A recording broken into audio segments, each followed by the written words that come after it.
com and the director of the Austin After Dark Film Festival. We've got an event coming up, Austin After Dark Film Festival Fall 2022, which will take place on November the 7th. And when you come to Austin After Dark Film Festival, you're going to see a variety of content, anything from series episodes, horror films, dark science fiction, animation, even things you'd see like on Adult Swim or something, dark comedy, music videos, you name it, all kinds of videos. The entire purpose of the festival is to watch some content that you're not going to bring your kids to see, basically. And it's kind of horror film heavy.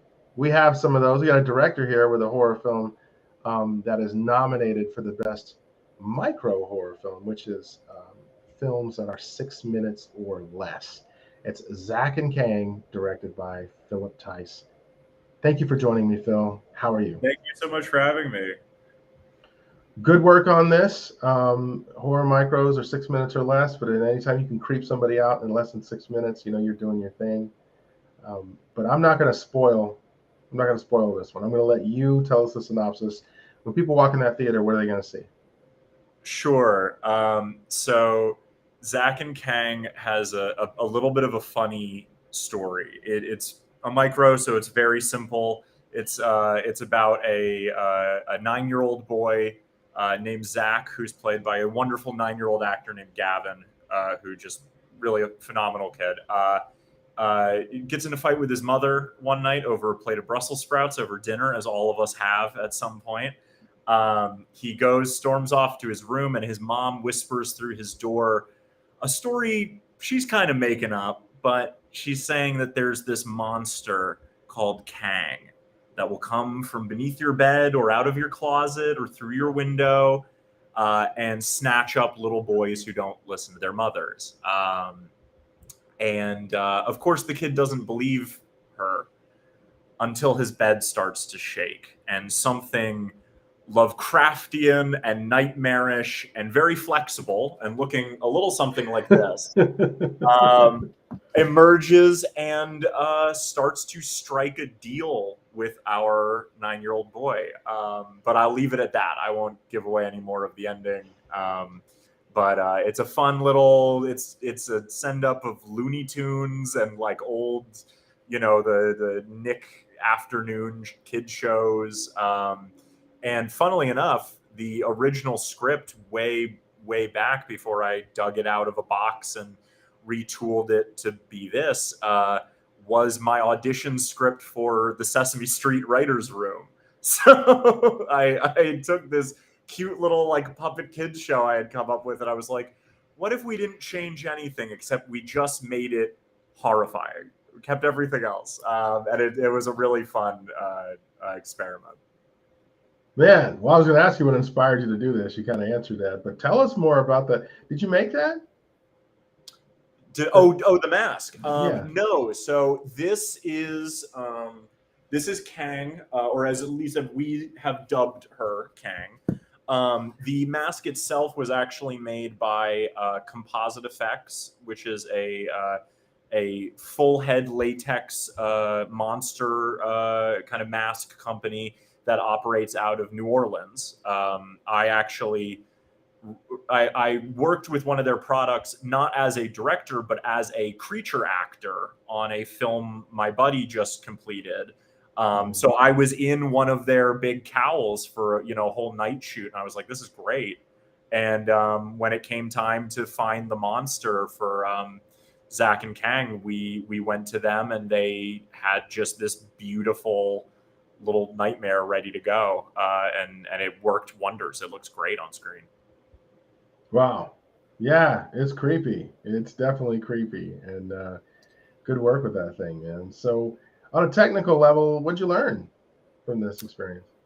Oh, I learned a lot. I come from very much like a background, like a backyard filmmaking background. You made a million bad movies with your friends in high school. So we're not, I'm very used to working with a super tight budget and making do with the best that you've got. This was shot, in a friend's house, and the mother and son are played by an actual mother and son because that's who we knew.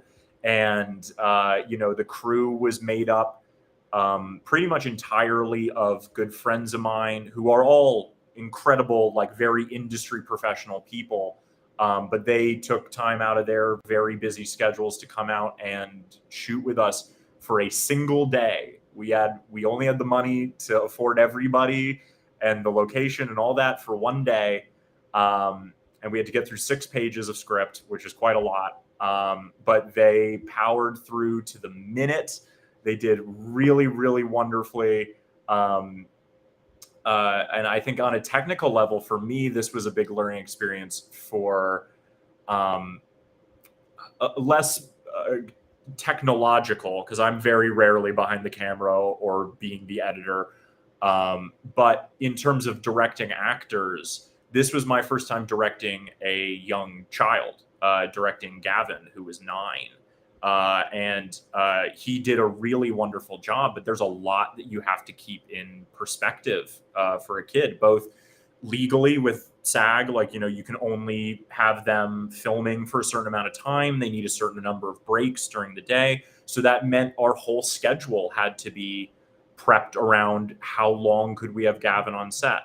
And when would we need to give him an hour off where we could go shoot something with the monster? And and then just, he's 9, keeping his attention, keeping his blood sugar up, making sure he understood kind of the emotion behind the lines that he was reading. It's definitely a learning experience. And I think it went really well, and I'm very happy with his performance. But I know my editor, who's a good friend of mine, said to me when I sent him the footage, he says, "I know you're talking to a kid. I wouldn't even have to look at it on the screen." I was like, "Why?" And he's like, "Because you've got a dad voice that you use with children. And that's your whole voice off camera for the whole shoot, is you're talking in like, your best suburban father voice to this kid." So, but no, that was a wonderful learning experience. And just, it's always the best diamonds are made under a lot of pressure. So, I think that one day shoot really pushed us all to do our best and be as efficient, but be as, crafty and cunning as we needed to get it done under schedule and under budget. Wow, super cool. Well, they say don't shoot with pets, don't shoot with kids. Like, there's all those rules, but you made it happen. Sometimes you got to make it happen for the story, my man. Very, very cool. So what's in the future for you? It sounds like, you got a good foundation in this horror filmmaking. I do. I've been lucky enough to meet some wonderful folks here in the horror community and the filmmaking community. I'm always writing new scripts, and usually I'll shoot a production a year, which is what Kang was for kind of my last year's shoot. But this year I'm foregoing that, and instead I am actually publishing a book. It's called High Strangeness: Tales from the Edge of the Unknown, and it's a 10-story horror collection, kind of like if you've ever read,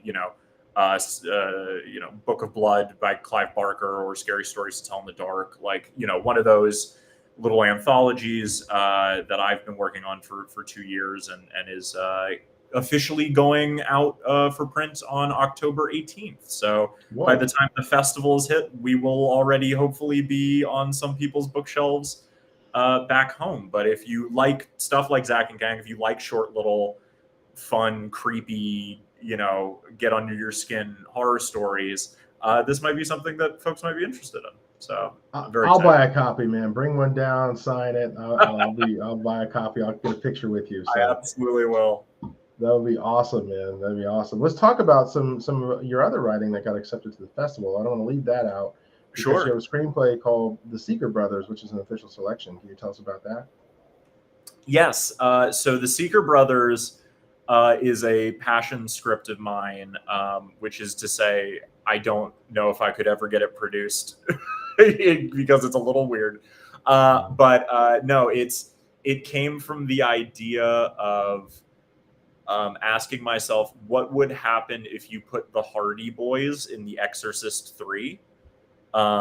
Which is a weird question to ask, I know, but I adore the Exorcist III. It's an incredible movie. But I wanted to take this idea of these two brothers, the eponymous Seeker brothers, who are our version of kind of these like teenage Scooby-Doo Hardy Boys, like we solved supernatural mysteries as kids, and take that 10 years down the line and see what do those kids look like as adults, how have they adjusted, and what weird shadow has their time in this spotlight left them with.